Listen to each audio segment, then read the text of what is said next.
안녕하세요. 그러면 팀의 발표를 시작하도록 하겠습니다. 저는 발표를 맡게 된 팀장 고세종이라고 하고요. 이어서 백엔드 파트 부분은 저희 민지님께서 이어서 발표를 해주시도록 하겠습니다.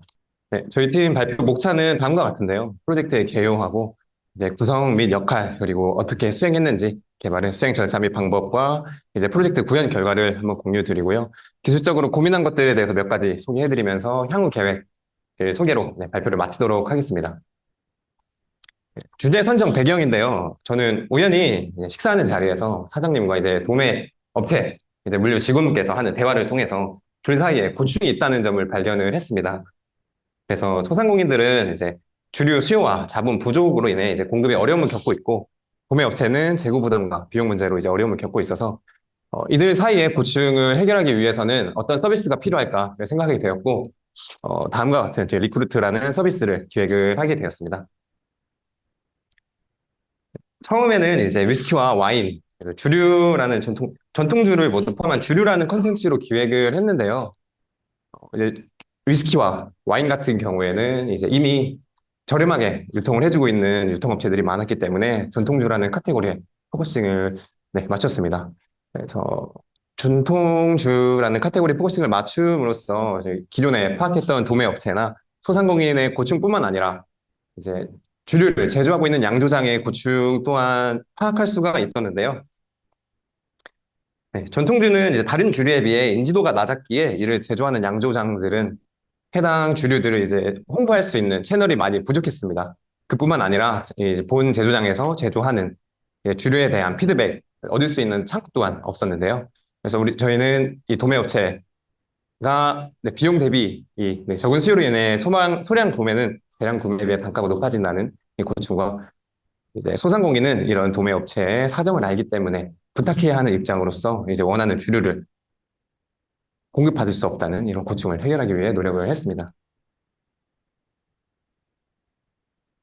네, 기존에는 한 개의 도매업체에서 이제 여러 개의 양조장들을 발주를 받아서 이제 여러 개의 소상공인들에게 납품하게 되는 그런 유통 체계를 갖고 있었는데요. 이러한 유통 체계를 저희는 극복하기 위해서 개발을 진행을 하게 됐고, 네, 도매업체와 소상공인의 서로 간 가장 큰 고충이 무엇인가 생각을 했을 때 특정 주류에 대해서 소상공인들의 수요를 파악할 수 없다는 점과 소상공인은 소량만 공급받을 수 있다는 점을 생각을 했고 이런 고충을 해결하기 위해서 주류라는 의미를 가진 리퀄과 이제 구하다, 모집하다라는 의미를 가진 리크루트를 합성을 해서 리크루트라는 서비스를 개발하게 됐습니다. 다음으로는 저희 서비스의 주요 세 가지 기능인데요. 전통주에 대해서 정보를 얻을 수 있는 전통주 카탈로그 기능과 그리고 고충을 해결하기 위해서 공동구매 기능, 또 구매한 주류에 대한 만족도 및 개선 사항을 작성해 양조장뿐만 아니라 이제 도매업체 그리고 소상공인 모두를 위한 리뷰 기능을 제공을 하고 있습니다. 다음으로는 저희 리크루트 개발에 활용한 기술 전체적인 스택인데요. 공통적으로 타입스크립트와 ESLint 그리고 프리티어, GitHub 액션을 사용했고 프론트엔드에서는 스타일린트, 스타일 컴포넌츠, 제스탠드, 엑시오스 등 다양한 라이브러리를 사용을 했습니다. 백엔드에서는 메인 프레임워크로 익스프레스를 사용을 했으며 데이터베이스 개발을 위해서 세컬라이즈와 MySQL 그리고 배포를 위해서는 AWS를 사용했습니다. 다음으로는 프론트엔드 CI/CD 배포 자동화를 위해서 파이프라인을 구현을 했는데요. 저희는 GitHub 액션을 이용해서 파이프라인 구축을 해서 배포 자동화를 구현을 했습니다. 개발을 마치고 PR이 올라올 경우 순차적으로 스타일 린트 검사, 또 ES 린트 검사, 테스트 검사, 그리고 빌드 테스트 검사를 통해 PR을 확인을 했고요. 1차적으로 확인을 했고, 그 다음 상호간 리뷰를 통해서 PR을 한 번 더 확인을 했습니다. 그 다음 머지 과정에 도달했을 경우 CD 파이프라인을 통해서 자동으로 빌드가 되고 AWS S3로 자동으로 배포가 됐습니다. 네. 그리고 프론트엔드 구조는 앞서 말씀드린 CI/CD 과정을 거치면서 빌드된 파일이 S3 버켓에 올라가게 되고 사용자는 저희 리크루트의 도메인으로 웹사이트 요청을 하고 라우트 53을 거쳐서 클라우드 프론트를 거쳐 저희 어플리케이션에 도달을 하게 됩니다. 네, 다음으로는 백엔드 프로젝트 구조를 말씀드릴 건데요. 해당 내용은 저희 민지님께서 이어서 말씀해 주시도록 하겠습니다. 이어서 백엔드 파트 프로젝트 구조에 대해 말씀드리겠습니다. 백엔드 CI/CD에서는 풀 리퀘스트를 생성하면 GitHub 액션에서 이 빌드 테스트와 린트 체크를 진행합니다. 그리고 코드 리뷰를 하고 브랜치가 병합되면 AWS 엘라스틱 빈스톡으로의 배포가 자동으로 이루어집니다. 다음으로 백엔드 아키텍처입니다. ACM을 통해 HTTPS를 적용하여 보안을 강화했고, 라우트 53을 사용하여 트래픽을 AWS 리소스로 라우팅합니다. 라우터 53을 통한 요청은 엘라스틱 로드 밸런서를 거쳐서 엘라스틱 빈스톡으로 전달됩니다. 엘라스틱 빈스톡은 EC2 인스턴스와 연계하여 애플리케이션을 실행하고 오토 스케일링 기능으로 트래픽 양에 따라 EC2 인스턴스를 자동으로 확장합니다.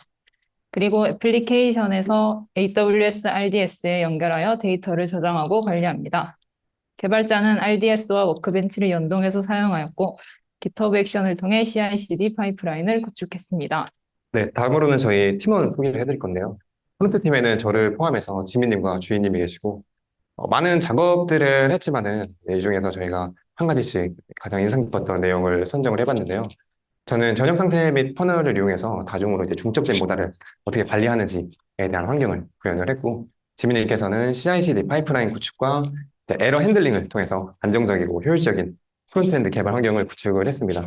마지막으로 주인님께서는 실시간 에러 모니터링을 위한 센트리 통합 및 SEO 최적화 작업을 통해 웹사이트의 품질을 향상을 했고요. 다음으로 백엔드 멤버로는 하진님과 민지님이 계시고, 각각 AWS 배포와 CD 파이프라인으로 안정적인 서버 환경을 구축했음과 동시에 윈스턴과 몰간으로 서버의 신뢰성과 유지 보수성을 향상을 했습니다.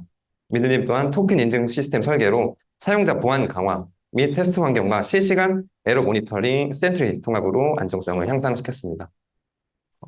또 저희 교육 인원과 별개로 외부에 저희 디자이너 한 분을 섭외를 했는데, 저희 근황님께서는 저희의 신속한 피드백을 통해서 팀의 생산성을 향상시켜 주셨고, 세심한 디테일과 이제 디자인으로 사용자의 경험을 극대화시켜 주셨습니다.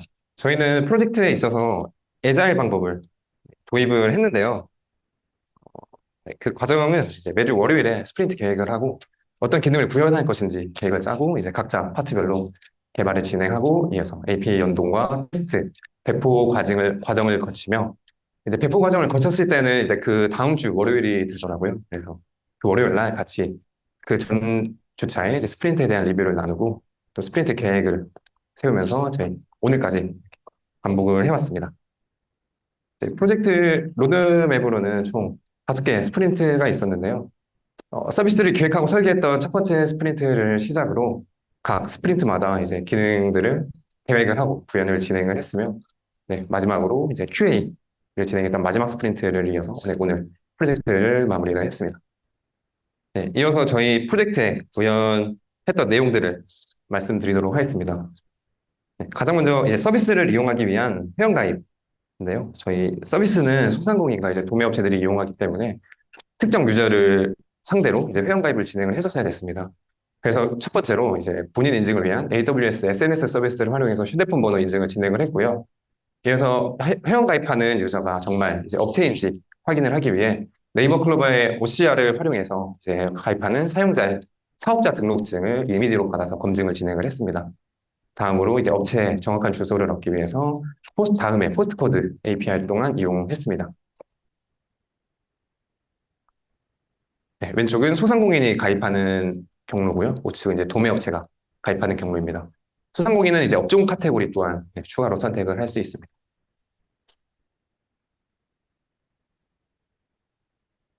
다음은 로그인을 마친 이제 회원이 가장 먼저 보게 되는 메인 페이지인데요. 메인 페이지에서는 이제 인기 공동 구매 리스트에 대해서 확인을 할 수가 있고, 네, 그다음 이제 리뷰, 소상공인들이 남긴 리뷰에 대한 이제 뭐 상위 리뷰를 가진 공동 구매 리스트를 확인할 수 있습니다. 마지막으로는 이제 최신 주류 목록을 조회해서 새로 올라온 주류에 대한 정보를 확인할 수 있고, 가운데 회원가입 배너를 통해서 이제 저희 유저가 저희 사이트에 회원가입을 할 수 있게끔 조금 더 접근성을 네, 증가시켰습니다. 다음은 전통주 이제 카탈로그 목록 조회입니다. 전통주 데이터를 얻기 위해서 저희는 웹 스크래핑을 진행을 했는데요.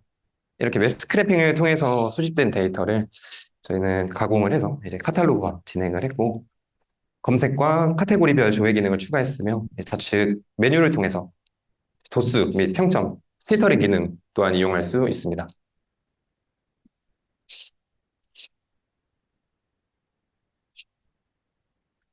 카탈로그 상세조회 페이지는 이제 특정 주류에 대한 상세조 정보와 리뷰를 확인할 수 있고, 진행 중인 이제 공동 구매 리스트를 확인할 수 있습니다.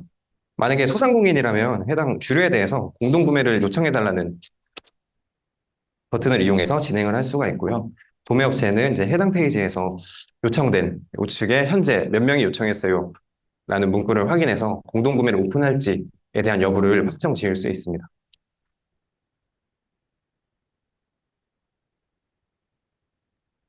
네, 이렇게 이제 도매업체가 해당 수요를 확인하고 공동 구매를 올리기 위해서는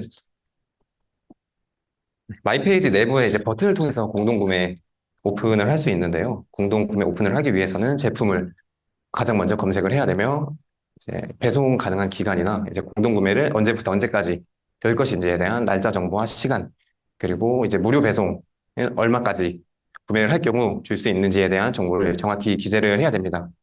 그리고 저희가 배송적인 한계 때문에 지역 또한 같이 선택을 해줘야 되는데요. 이 기능 또한 나중에 공동구매 목록에서 지역적으로 가능한 필터링을 제공을 하고 있습니다.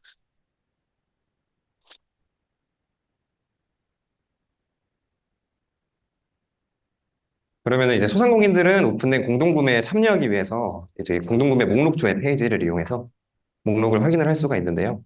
이뿐만 아니라 이제 인기, 최신, 마감 인바 필터 등 이제 지역별 배송 가능한 필터링 기능을 이용을 할 수가 있습니다. 해당 리스트에는 저희가 무한 스크롤을 적용을 했기 때문에 페이지네이션 없이 네, 새로운 목록들을 리스트업을 할 수 있습니다.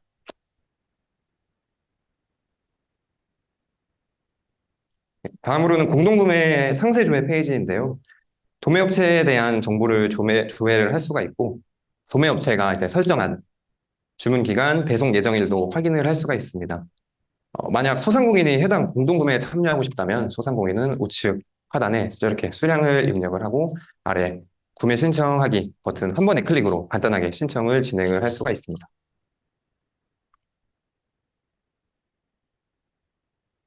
다음은 이제 공동구매 관리 페이지인데요. 도매업체는 공동구매 관리 페이지를 통해서 이제 신청한 소상공인을 확인할 수 있습니다. 그리고 특정 소상공인에 대해서 이제 구매 확정과 취소, 그리고 경고, 네, 기능을 이용할 수가 있는데, 만약에 이제 도매업체로부터 두 번의 경고를 받은 소상공인은 저희 서비스의 정상적인 이용을 할 수가 없도록 페널티가 부여됩니다.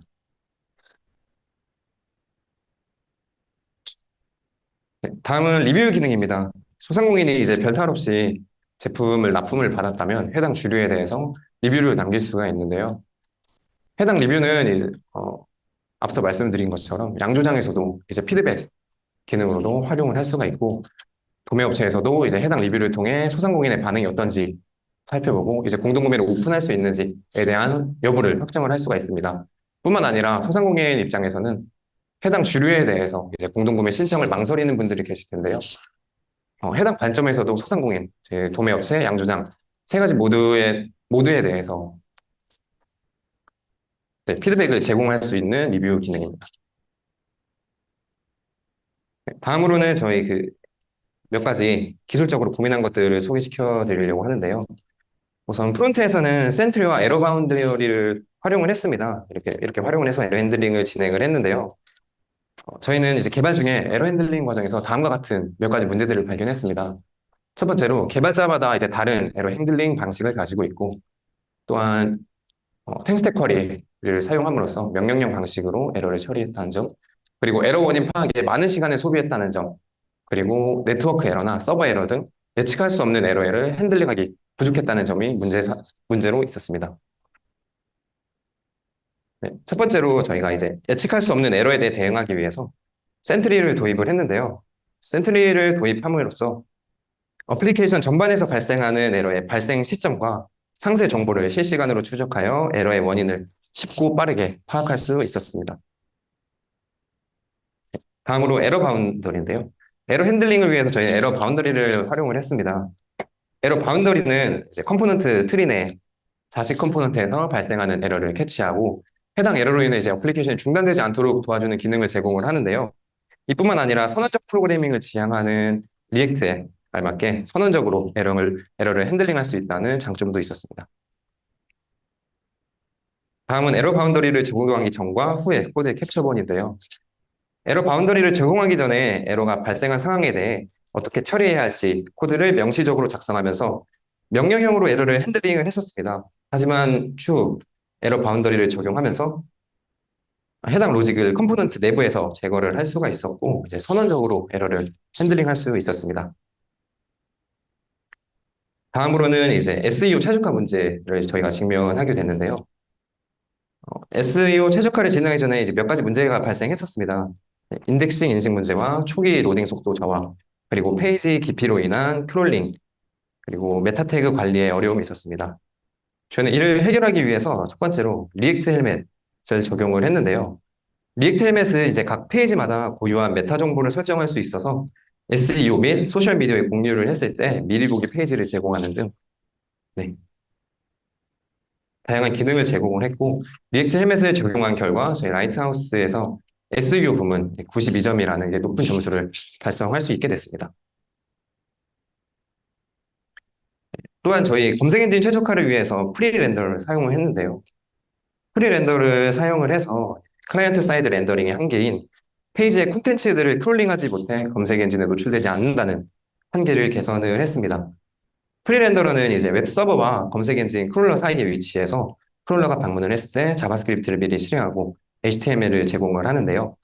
이 과정을 통해서 이제 검색 엔진은 정적인 HTML을 받게 되면서 이런 결과로 SEO 성능이 크게 향상됐다는 효과를 저희는 경험하게 됐습니다. 뿐만 아니라 이제 각 페이지별로 HTML 파일을 미리 만들어 두기 때문에 페이지의 로딩 시간이 짧게 단축됐다는 효과도 같이 가져올 수 있었습니다. 이어서 백엔드에서 기술적으로 고민한 부분은 민지님께서 이어서 다시 말씀드리도록 하겠습니다. 네, 백엔드에서 기술적으로 고민한 것들 중 하나는 주류 카탈로그 검색 성능 개선 문제였습니다.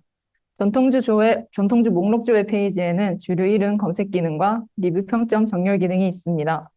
검색 기능을 구현하기 위해 왼쪽 그림과 같이 풀 텍스트 인덱스를 사용했을 때와 라이크를 사용했을 때의 쿼리 코스트를 비교해 본 결과 풀 텍스트 인덱스를 사용했을 때의 쿼리 코스트가 더 작은 것을 확인할 수 있었습니다. 그래서 주류 이름 컬럼에 풀 텍스트 인덱스를 생성했고 검색어가 단어 중간에 들어가도 검색될 수 있도록 파서를 ngram으로 설정했습니다. 하지만 풀 텍스트 인덱스와 order by절이 함께 사용되면 속도가 느려지는 문제를 발견했습니다. 프롬절에서 서브 쿼리를 사용하면 문제는 해결할 수 있지만 저희가 현재 프로젝트에서 사용하고 있는 ORM인 시퀄라이즈에서는 프롬절의 서브 쿼리를 사용하기 어렵고 코드가 복잡해지는 문제가 있었습니다. 그래서 검색 조건과 리뷰 평점, 정렬 기능이 동시에 이루어져야 할 때만 라이크를 사용하고 있습니다. 다음으로 회원가입 시 사업자 등록증 검증을 위해 클로버 OCR의 사업자 등록증 특화 모델을 사용하고 있습니다. 회원가입 과정에서 사업자 등록증 이미지를 제출하면 OCR API로 이미지를 전송하여 문서 유형, 사업자 번호, 업종 정보를 추출합니다. 그리고 문서 유형과 사업자 번호가 표기되어 있는지 확인하고 업종에 주류 도매업이 있을 경우 자동으로 도매업체 권한을 부여합니다. 마지막으로 향후 계획입니다. 소상공인 간의 정보를 공유할 수 있도록 커뮤니티를 개설하고 공동 도매와 주문 상태에 대한 알림, 그리고 고객 지원 기능까지 추후 구현할 예정입니다. 경청해 주셔서 감사합니다.